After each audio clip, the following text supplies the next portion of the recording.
Olá, boa noite. Sejam todos muito bem-vindos à nossa casa de oração.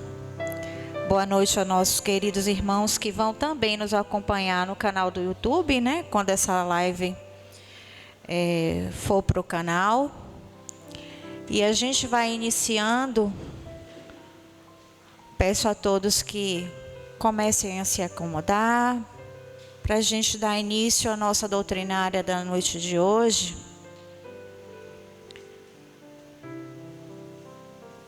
Com a abertura da nossa prece inicial.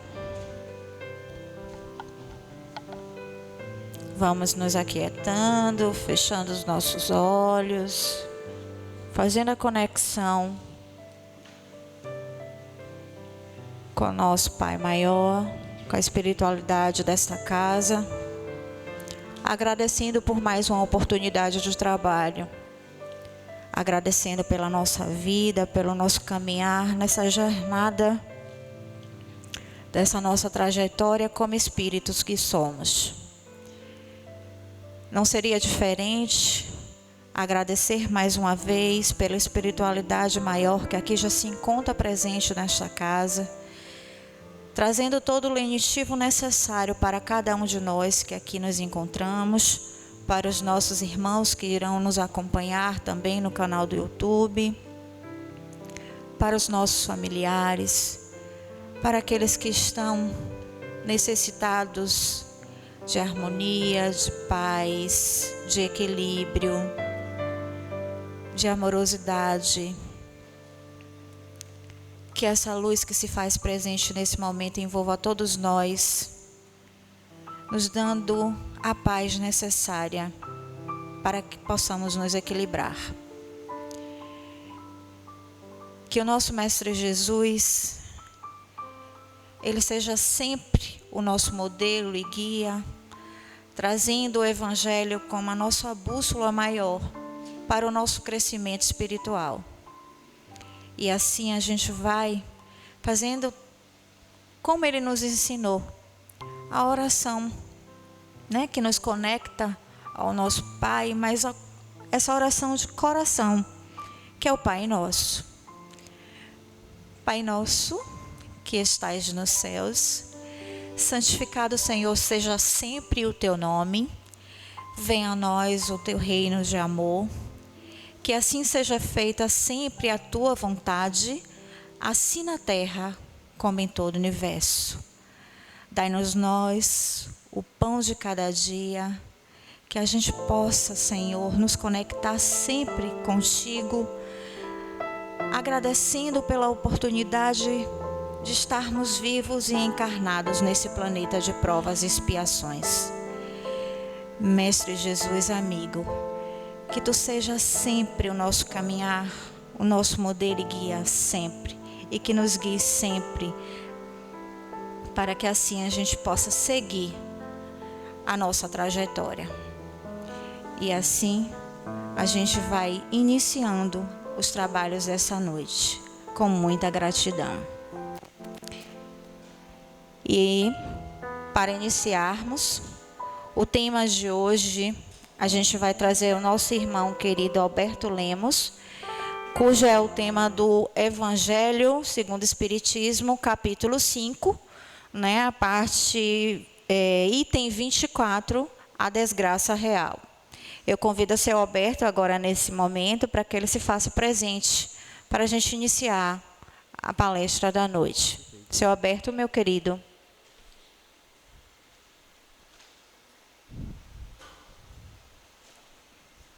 Pronto. Obrigado. Gratidão. Boa noite, meus irmãos. Boa noite a todos. Boa noite não só aos presentes, mas também aos internautas que nos acompanham semanalmente em todas as nossas transmissões. Eu gostaria de agradecer a esta casa, a sua diretoria, por mais esta oportunidade de nós estarmos aqui para aprender mais um pouco, para compartilhar esses conhecimentos do Evangelho de Jesus. E o assunto de hoje, meus irmãos, não é tão agradável assim, é um assunto até, de certo modo, polêmico, porque geralmente a gente não entende muitas vezes os nossos infortúnios, porque passamos determinados percalços no nosso dia a dia, e a gente realmente fica em dúvida quando Delphine de Girardin, que é o espírito que nos esclarece sobre este ponto, cujo título é A Infelicidade Real.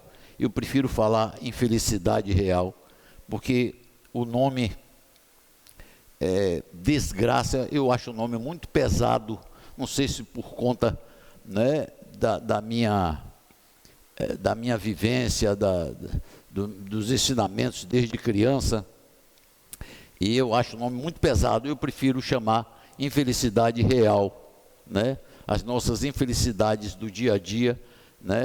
As nossas dores, né? Os nossos sofrimentos.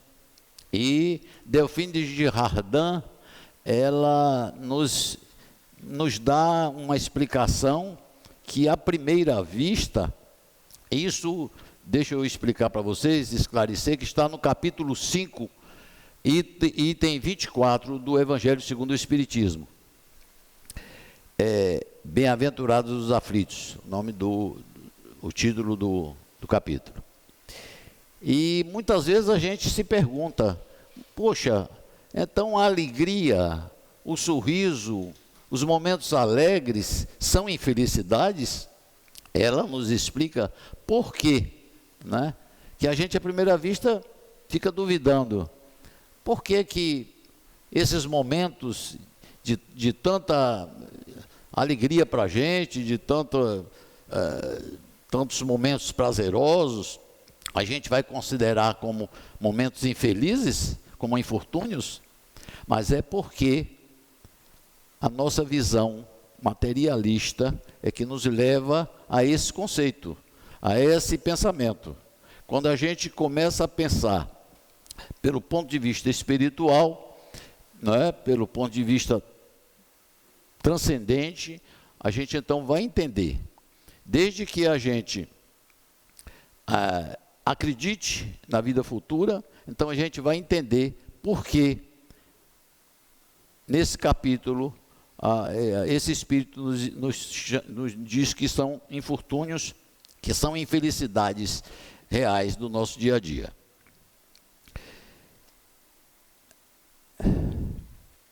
Eu gostaria de começar lendo um trechinho do Livro dos Espíritos. O capítulo, eu já até citei isso aqui, quando outro dia nós falamos da felicidade, né? A felicidade não é deste mundo, a felicidade possível. Mas é sempre bom que a gente revisite, né, esses ensinamentos da nossa Bíblia, vamos dizer assim, que é o Livro dos Espíritos. Está na questão 921, capítulo 1 do Livro dos Espíritos, Penas e Gozos Terrestres. Aqui diz assim, o capítulo 1 do livro 4, bem entendido. Concebe-se que o homem será feliz sobre a terra quando a humanidade estiver transformada. Mas até lá, a cada um pode se garantir uma felicidade relativa. Quando ele fala aqui que a gente sabe que quando a humanidade estiver transformada, é porque, é claro, que nós já temos consciência que nós estamos ainda num período de provas e expiações, né? Ainda não atingimos um grau de elevação espiritual, né, onde o bem prevaleça sobre o mal. Nós ainda estamos nesse estágio evolutivo ainda, né, muito capenga, vamos dizer assim, né, muito iniciante, e então a gente sabe que o nosso futuro é de evolução. Então, aqui a pergunta de Kardec para os espíritos é essa: concebe-se que o homem será feliz sobre a terra quando a humanidade estiver transformada? Mas até lá, cada um pode se garantir uma felicidade relativa? Ele responde, e os espíritos respondem: o mais frequentemente, o homem é o artífice de sua própria infelicidade. Praticando a lei de Deus, ele se poupa dos males e chega a uma felicidade tão grande quanto comporta a sua existência grosseira. Quer dizer, é relativa porque nós ainda estamos num estágio grosseiro. E aqui fala que que o homem é o artífice da sua própria infelicidade. Nós sabemos também, o próprio livro do Espírito nos explica, que nós somos obreiros dos nossos próprios problemas, das nossas próprias dores, dos nossos próprios infortúnios, né? Nós somos responsáveis por tudo isso. Então, Kardec nos dá essa explicação aqui.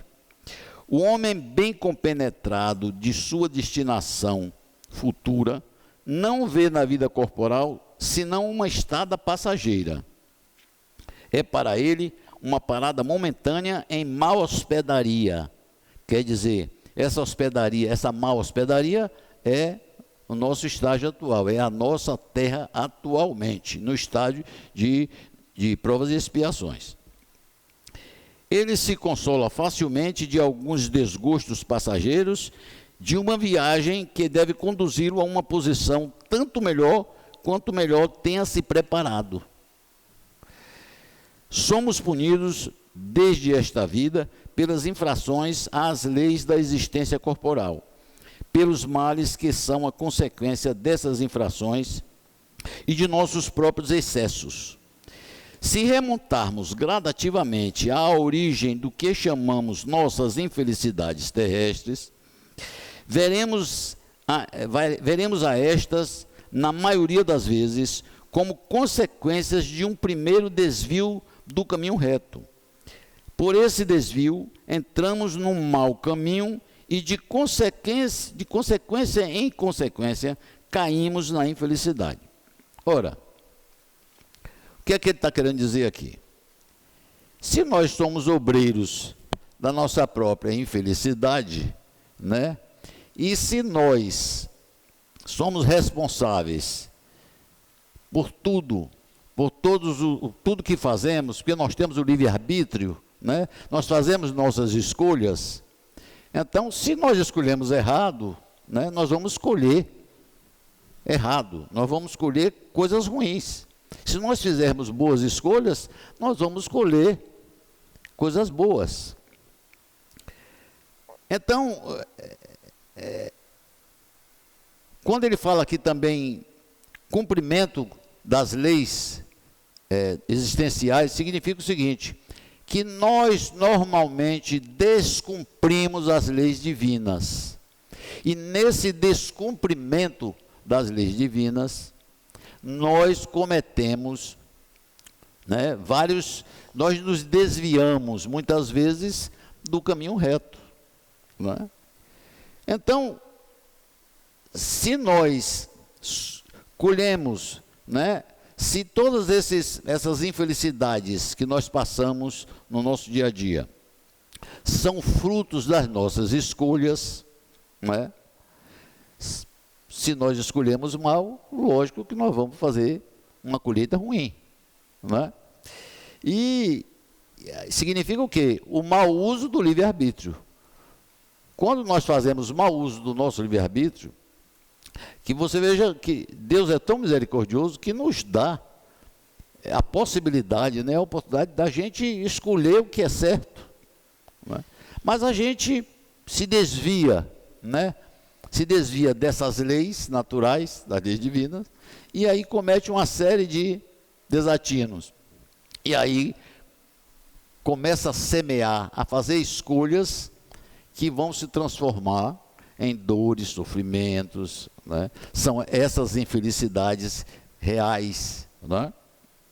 É exatamente o mau uso do livre-arbítrio, né? E também nós temos que raciocinar da seguinte maneira: Tudo isso faz parte da lei de ação e reação, não é? Que é uma das leis também, não é? E você veja que tudo que nos acontece, nós já falamos que são frutos de nossas escolhas, mas também da nossa relação com o outro, da nossa relação com o próximo, né? Essa relação tanto pode ter sido no presente como no passado. E nós vamos colher também as consequências dessa relação que nós tivemos com os nossos companheiros de jornada, em existências passadas ou nessa atual. Então, esses frutos todos vão surgindo, né, como consequências de nossas escolhas, tanto no presente como no passado. Todos nós já temos consciência de que nós somos espíritos imortais, que passamos por várias oportunidades reencarnatórias, né? Cada experiência dessa, pela lógica, pela lei natural das coisas, em cada experiência nós vamos acumulando conhecimentos, nós vamos acumulando uma certa evolução. Mas quando nós nos apegamos demais às coisas tangíveis, a gente fica estagnado. A gente não regride, mas a gente estaciona. A gente não evolui, não é? Então, essa convivência é um grande desafio. Essa convivência com nossos irmãos, né, é sempre um grande desafio. Mas, ao mesmo tempo, é uma grande oportunidade de aprendizado. Porque nós tantos podemos colaborar, fornecer a esses que convivem conosco boas ideias, boas escolhas, né? Boas sugestões, como nós também podemos receber boas sugestões, boas ideias, mas também podemos dar e receber mais conselhos, maus conselhos, mais sugestões, né? Fazer uma semeadura ruim. Tudo isso, a convivência que nós temos com nossos pares, com nossos parceiros de jornada, influi também nessas dores, nesses infortúnios, que nós muitas vezes não nos damos conta de que são infortúnios, por causa da nossa visão materialista. Meus irmãos, a verdade é que nós não somos ainda tão bons para merecer as delícias, as decantadas delícias do paraíso, do Éden, né? Mas também não somos tão maus que mereçamos as trevas, né? A escuridão eterna. Nós estamos em aprendizado. Nós temos que ter essa consciência que nós temos uma série de defeitos, temos uma série de imperfeições. Mas não é por isso que a gente vai deixar de procurar a nossa própria luz, a nosso próprio esclarecimento. Exatamente para vencer essas infelicidades, né, que muitas vezes nós consideramos infelicidades, mas que a Delfine de Girardin está nos dizendo que não. Que o que a gente considera infelicidade, muitas vezes são felicidades futuras. Nós vamos colher na vida futura, né, em próximas experiências, os certos frutos de alguns sofrimentos da agora.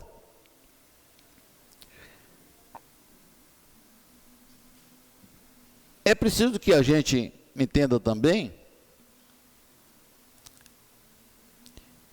que o Criador está sempre nos dando chance de transformar essas dores e esses sofrimentos em acontecimentos passageiros.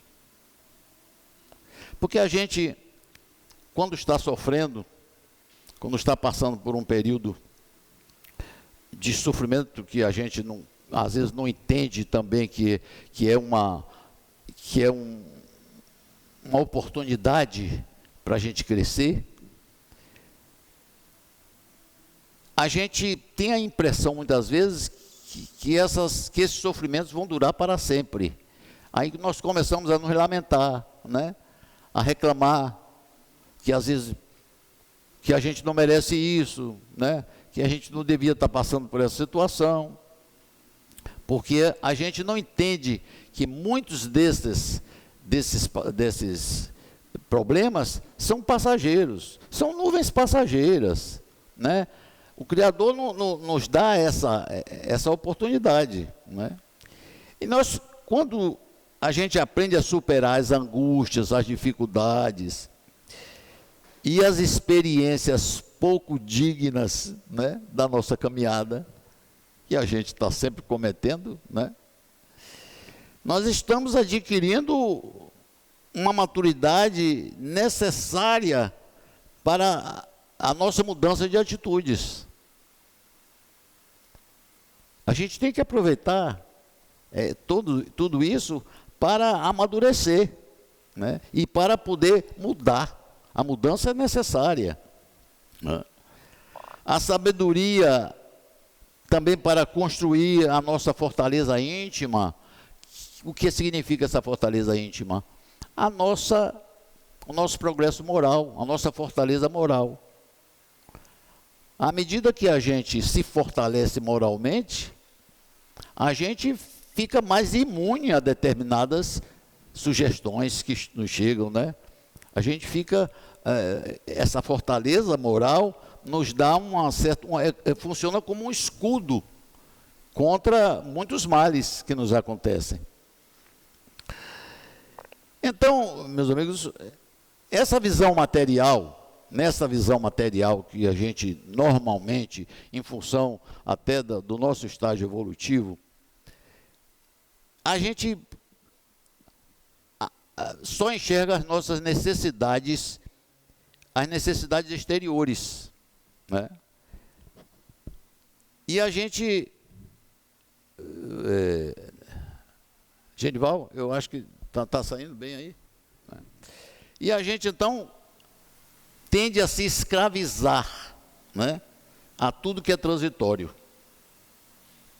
A gente fica escravo, né, do que é transitório.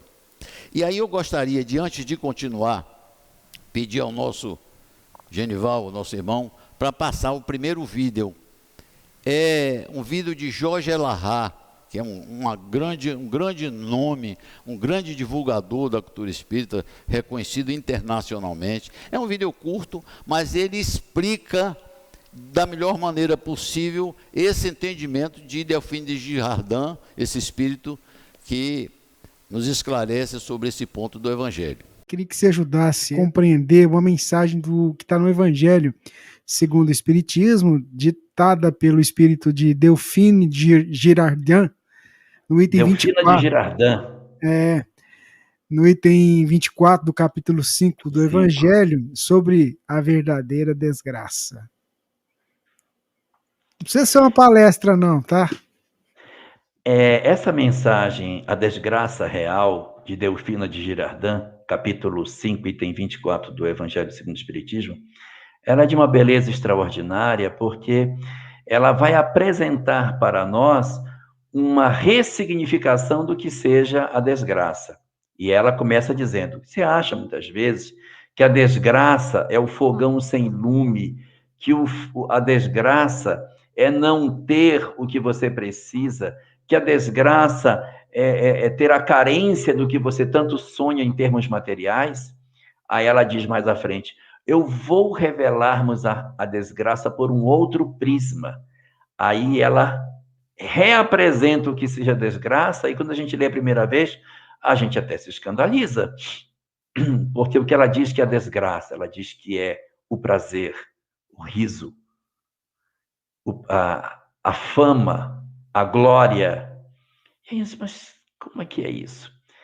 E toda vez que eu leio essa mensagem, eu fico pensando numa circunstância que eu acho que ajuda muito a entender. A gente tem muitas pessoas que são excelentes compositores e cantores da nossa música popular brasileira e que sonham fazer sucesso. Vivem numa dificuldade tão grande e eles vão na rádio, toca minha música, por favor, toca minha música, e vai e se esforça, e vai hoje, vai amanhã, e a família lutando para conseguir, até que, de repente, alguns deles conseguem estourar um sucesso e vai para a parada de sucesso, a fama. Alguns deles, não estou dizendo que são todos, alguns deles, quando se apropriam da fama, se atrapalham nas próprias pernas. Começam a utilizar o dinheiro de maneira equivocada, de tal sorte que os seus mentores de lá dizem: preferia 1000 vezes que ele não tivesse a fama. Preferia 1000 vezes que ele não tivesse o dinheiro. Porque quando passavam aquela dificuldade para ter que medir o dinheiro, usar com muito mais sabedoria os recursos poucos que tinham, eram mais unidos, faziam menos bobagem e estavam mais predispostos ao amor.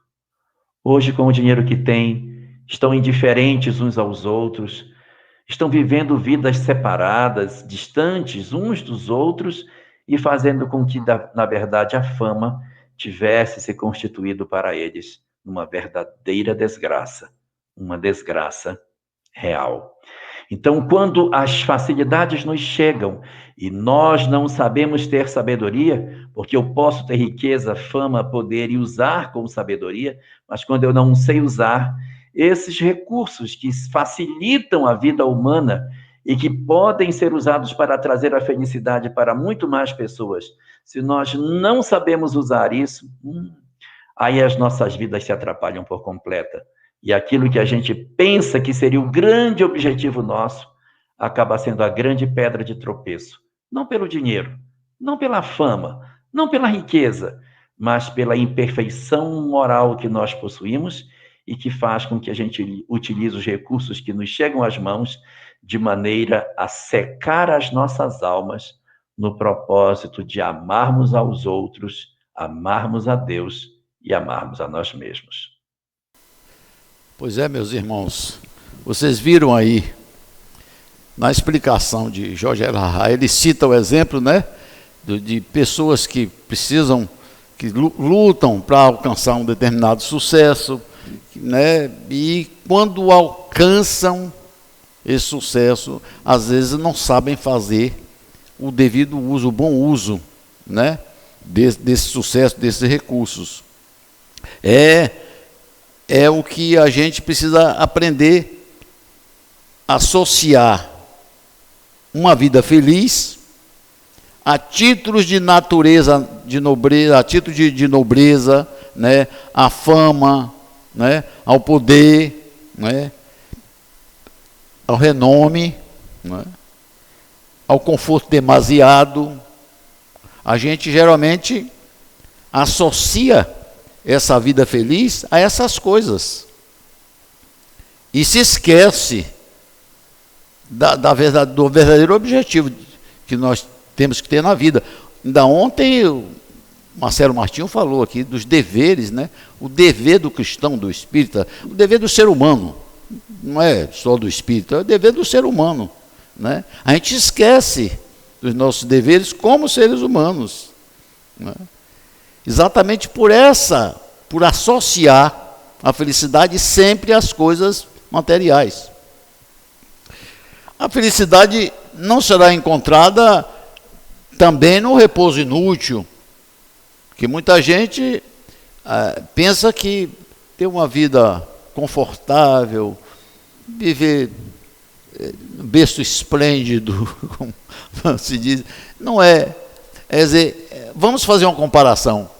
Água corrente com água parada. Então, não sejamos água parada. A água parada apodrece, né? Cria limo, cria bactérias, cria doenças. Olha aí os mosquitos da dengue e da chikungunya, né? Eles se reproduzem em água parada. Sejamos água corrente, né? A água corrente é vida, está sempre renovando, né? Contribuindo para a vida em si, a natureza de um modo geral, né? Então sejamos água corrente, nunca água parada, né? Então esse repouso inútil é água parada, a gente se compara a uma água parada que só faz apodrecer, não é?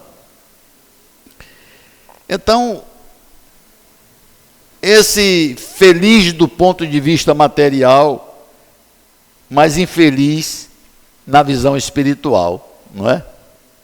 Nesse caso, a gente é feliz na visão material, mas na visão espiritual nós somos infelizes, porque deixamos de fazer o que devemos fazer, deixamos de cumprir as leis naturais, deixamos de ver o outro, né?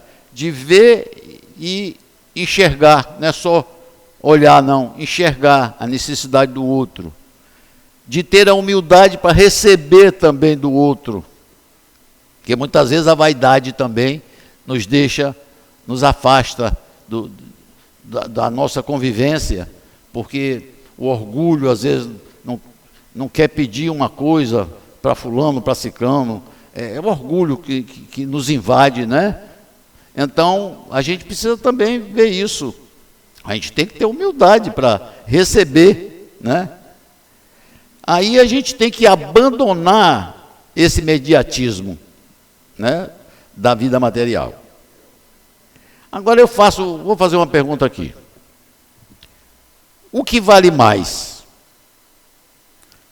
A felicidade agora, que se converte em sofrimento futuro, ou a dificuldade de hoje, que pode um dia se transformar num sorriso, pode se transformar num momento feliz?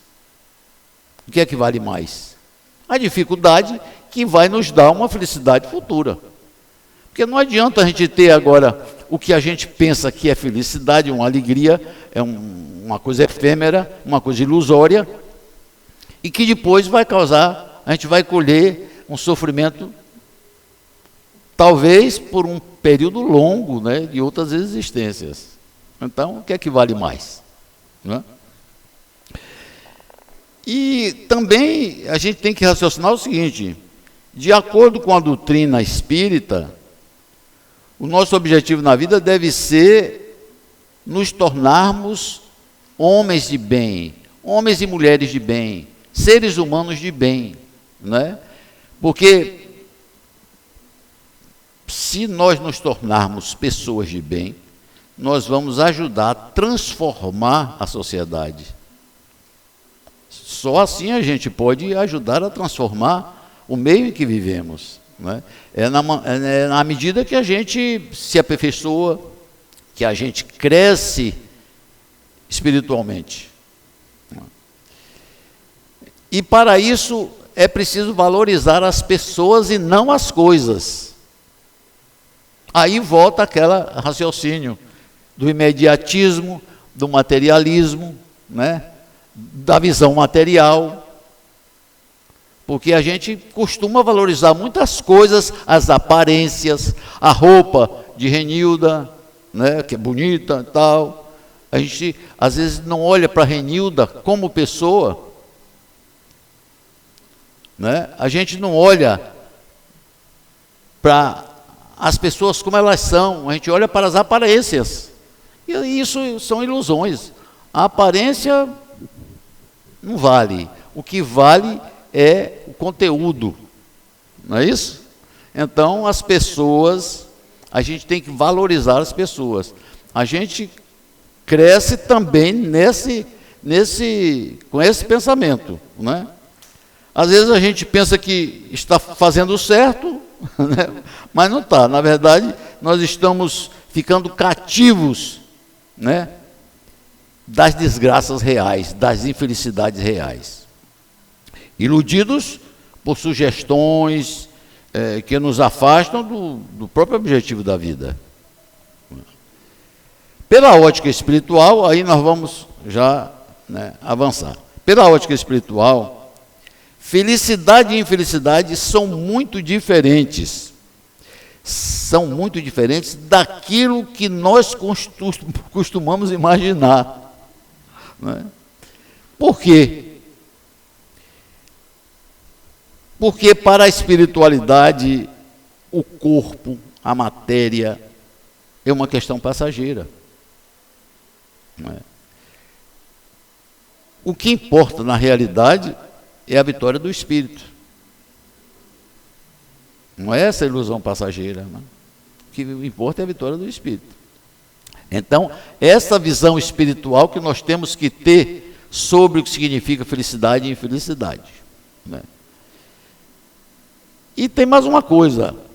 A felicidade real pode custar anos de tristeza e sofrimentos para a gente. Essa felicidade que nós consideramos agora com a opulência, com o conforto demasiado, né, com a fama, com o renome, como Jorge Elahá falou ali, né, todo aquele fascínio, né, aquela sedução dos prazeres que nos cercam, né? Muitas vezes a gente vai levar sofrimentos que a gente não possa nem compartilhar com o outro. A gente pode entrar num sofrimento que às vezes a gente não pode nem compartilhar esse sofrimento com o outro. Agora, todas essas dificuldades têm suas compensações espirituais, né? Por que tem essas compensações espirituais? Quando a gente faz o bem, ainda que o mundo não reconheça, a gente cresce espiritualmente.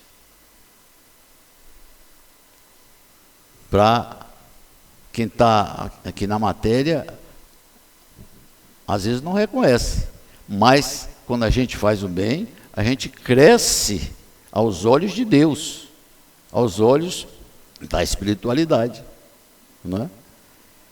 E veja bem, eu gostaria também de contar uma historinha aqui que eu ouvi do próprio Jorge Elahá numa de suas palestras. E não é dele a história, não. Ele não inventou. Ele leu num livro que não se lembra o nome, que foi relatada pelos Espíritos. É uma historinha curta, mas dá assim uma ideia, mais ou menos, né, dos sofrimentos da agora e dos sofrimentos futuros. O nome do personagem da história é Roberto. Vamos chamar de Roberto. Roberto era bem casado, tinha uma mulher companheira, uma mulher eficiente, 3 filhos. Ele era bem posicionado porque ele tinha condições, né, de dar conforto à família. Só que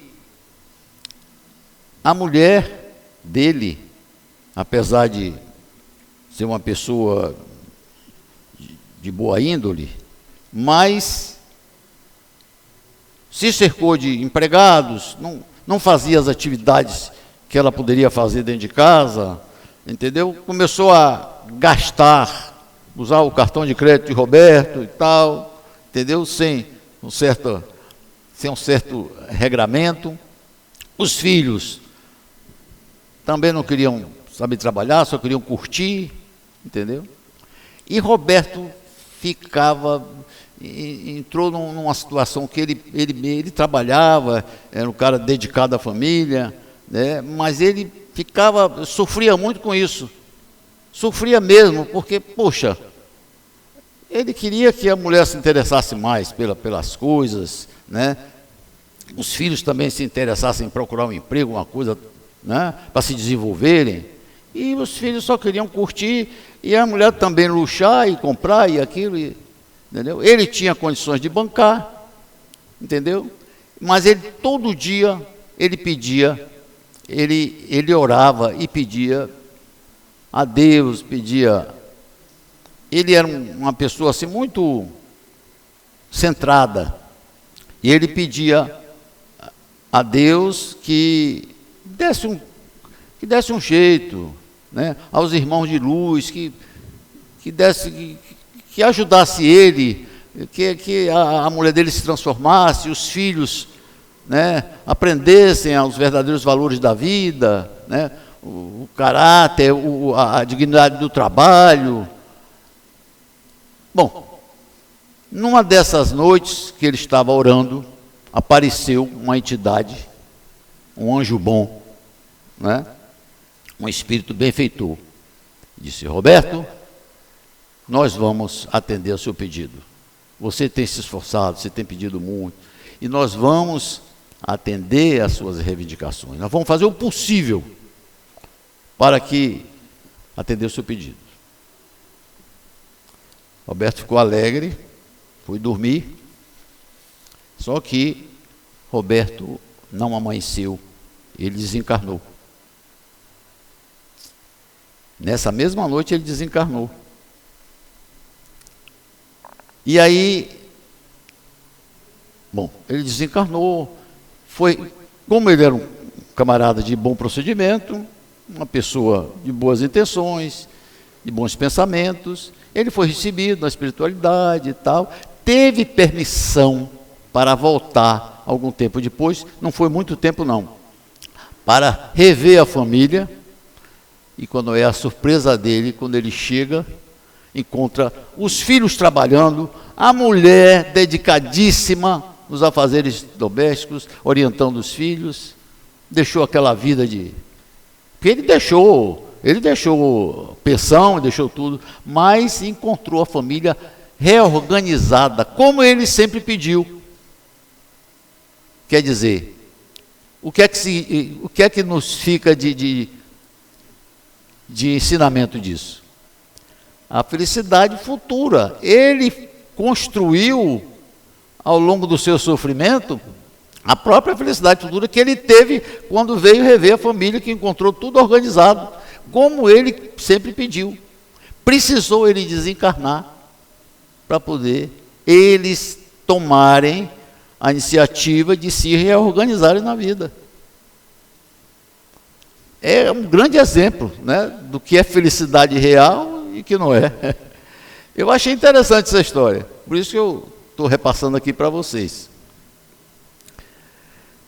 Agora eu pediria ao meu amigo Genival para ir preparando o segundo vídeo, né, para a gente encerrar com esses ensinamentos que a gente até agora teve de Delfino de Girardin e com a explicação de Jorge Elahá, né, da gente entender o porquê a gente precisa progredir, porque a gente precisa sempre procurar a própria luz e se transformar em pessoas de bem, quer dizer, em pessoas que possam ajudar a sociedade de um modo geral, não só os que convivem ao nosso redor, mas contribuir para a melhoria deste mundo de provas e expiações que ainda precisa de muito dever cumprido, como diz o Marcelo, né?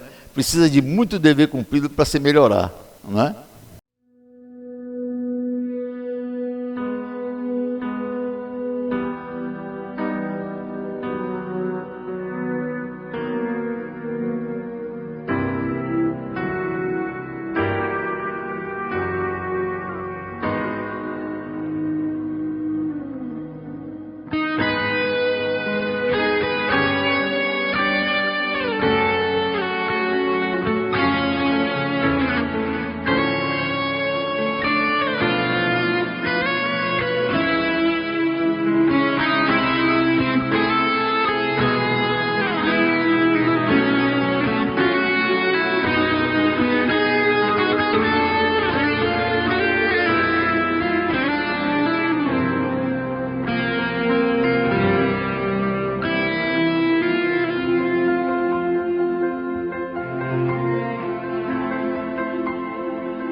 Gave up hope, was dead inside,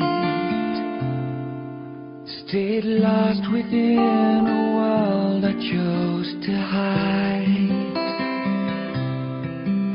Then I found myself in Him, and now I can begin again. I once believed our fate was sealed, but now at last the truth has been revealed. In an instant, life could change, and now and then begin again.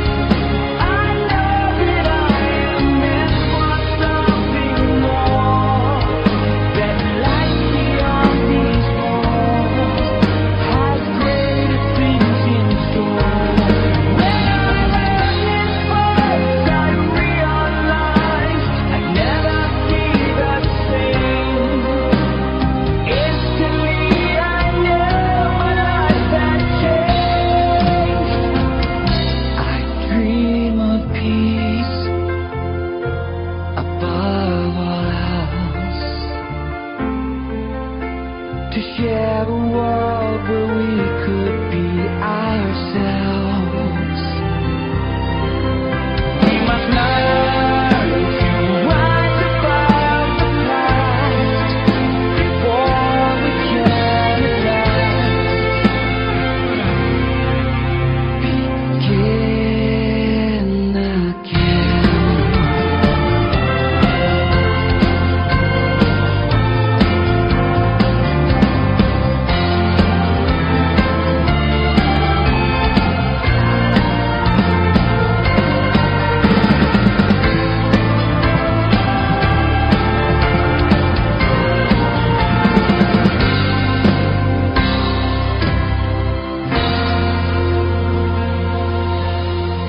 Mensagem bonita, né, minha gente? Porque, como a gente já falou aqui antes, é preciso que a gente não só oriente, mas também tenha a humildade de ser orientado, né? E é uma mania, é uma maneira de nós de procurar nossa própria luz, de nós nos elevarmos, né? É o caminho para que a gente possa contribuir para a elevação do nosso irmão, né? De quem convive conosco. Porque a gente tem que deixar de ser egoísta e pensar só na nossa felicidade futura. A gente tem que pensar na felicidade de quem convive conosco. Quanto mais felizes nós formos, mais felizes será o mundo. Não é isso? Então, eu quero aqui agradecer a paciência de vocês e desejar a todos muita felicidade e um mundo mais feliz. Que Jesus nos abençoe.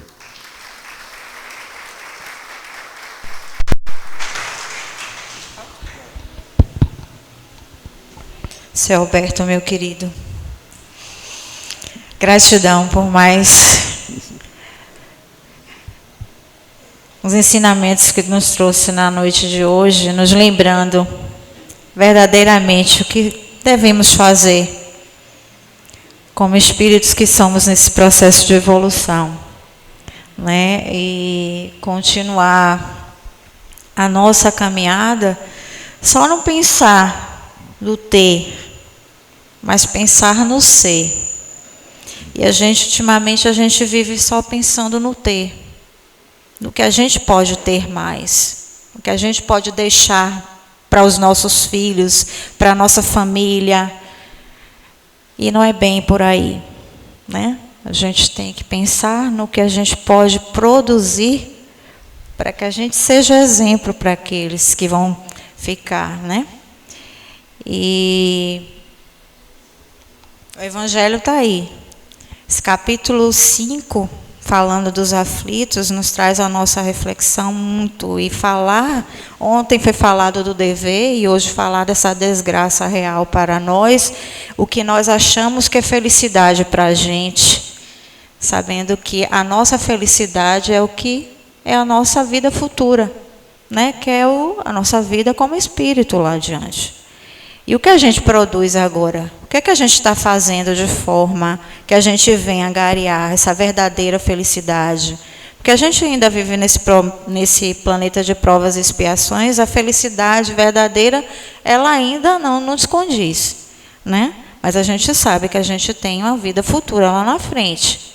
E o que é que a gente está fazendo? O que é que a gente está organizando da nossa bagagem aqui para quando a gente fazer esse retorno? Porque a gente vai retornar. E a gente precisa de um pontozinho que a gente fala sempre, a vontade, né? Será que a gente está tendo a vontade necessária de fazer o melhor, de produzir o bem o outro? Se a gente está fazendo para o outro, a gente também está produzindo para a gente, né? Então a gente não pode deixar para lá. Vamos começar agora, né? A gente está sempre batendo nessa tecla. Por quê? Qual é a bagagem que eu estou realmente escolhendo para levar para esse meu retorno, né? Então foi muito bem explanado. A gente te agradece por mais essa oportunidade que o Senhor nos trouxe, né, de nos relembrar que os bens materiais aqui nesse planeta Terra não são nossos. Nós só somos fiéis depositários. Deus nos dá para que a gente olhe pelos que estão ao nosso redor. E a gente utiliza eles, às vezes, de forma incorreta, né? O que é que a gente deve estar fazendo? Então, assim, vamos refletir em relação a isso. E assim, a gente vai encerrando. Vou pedir aos nossos irmãos passistas que eles se posicionem aos seus locais para a gente ministrar os passos. Logo mais teremos a fluidoterapia, tá? E eu convido o nosso querido irmão Alberto para que ele venha fazer a nossa prece de encerramento, agradecendo a todos a presença na nossa doutrinária da casa. Gratidão. Vamos pedir ao nosso Pai e aos nossos irmãos benfeitores que acalmem as nossas mentes e os nossos corações, para que possamos estar sintonizados com as vibrações de amor, de serenidade, de equilíbrio espiritual, de harmonia e paz, para aproveitar este momento para agradecer pelos ensinamentos que o Evangelho nos trouxe na noite de hoje. Que nós tenhamos absorvido esses ensinamentos na medida de aceitarmos as nossas dores e os nossos sofrimentos como aprendizado e tendo uma visão mais ampla, mais abrangente do sentido da vida, no sentido de que todos os nossos infortúnios do momento se transformem em momentos de glória no futuro, que saibamos aproveitar todas as nossas dificuldades de hoje, encarando-as não como deleites materiais, mas como aprendizado para o espírito. Que nós possamos, desta maneira, nos capacitar para contribuir para um mundo melhor, para um mundo mais justo, para um mundo de paz e harmonia, com as graças e a permissão de nosso Pai. Que os nossos irmãos benfeitores continuem nos amparando, nos ajudando, para que possamos internalizar cada vez mais os ensinamentos do Evangelho do Cristo e poder vivenciá-los no nosso dia a dia, tornando a nossa convivência mais prazerosa e mais produtiva com todos os nossos parceiros de caminhada. Obrigado, Pai amado. Obrigado, irmãos benfeitores. Que a tua paz e a tua harmonia, Senhor, nos envolva sempre e conduza os nossos passos para o caminho da felicidade futura. Que assim seja.